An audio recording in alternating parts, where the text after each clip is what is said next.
It's not easy to stay on top, is it?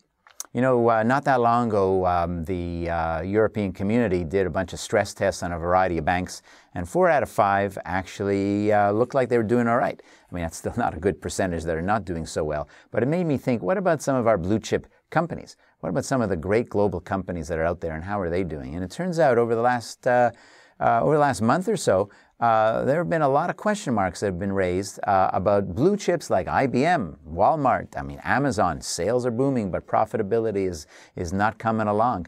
McDonald's, even AT&T. These are giant, very successful companies. It made me think, you know, how do you stay on top? I mean, how easy is it? And why is it the case that we don't see companies stay at the top for year after year after year?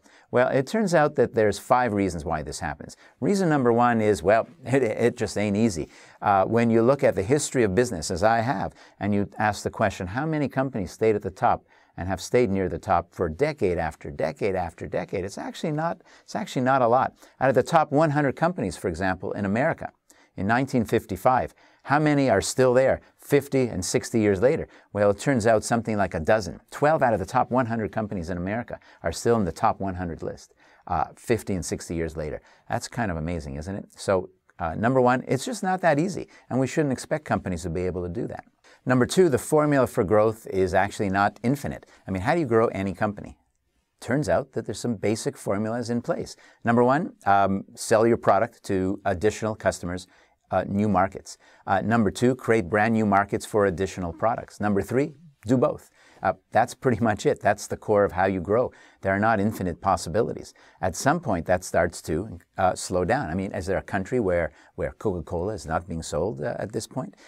Probably not. Which brings us to the third point. Once you go past the core growth formula, you now are taking on some significant risk because you're growing into brand new areas, into areas where you don't have necessarily experience. Maybe you're diversifying into areas where you no longer have a core strength. Consider Amazon. I mean, Amazon has gone into business after business, and some of them are working, many of them are not. They started as an e-commerce hub, selling books, then selling lots of other things, then selling other people's things.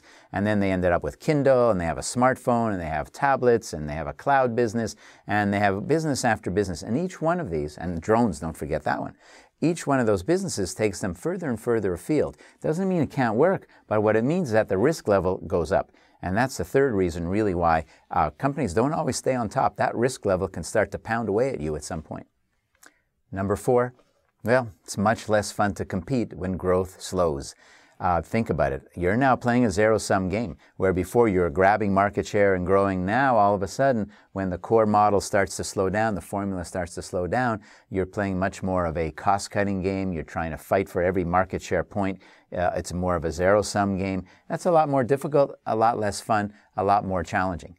And in fact, when you start to think about that, every little micro point starts to make a difference. Nobody wants to be in a commodity business, and nobody starts that way, or hardly anyone starts that way. But eventually, when your market slows down to the point where there's no big new opportunities, no big countries or growth opportunities, you are playing a cost control game.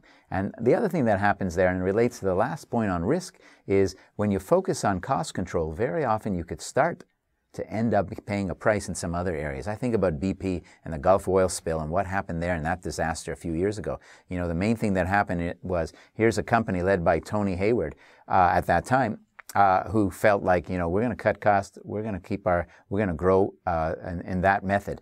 And safety concerns fell by the wayside. There have been reports that have come out indicating all kinds of question marks. One of the most amazing ones, by the way, is they focused on safety in theory. And what were they focusing on? They even had seminars and videos created to remind people not to hold their hot coffee cups carefully as they walk down the stairs.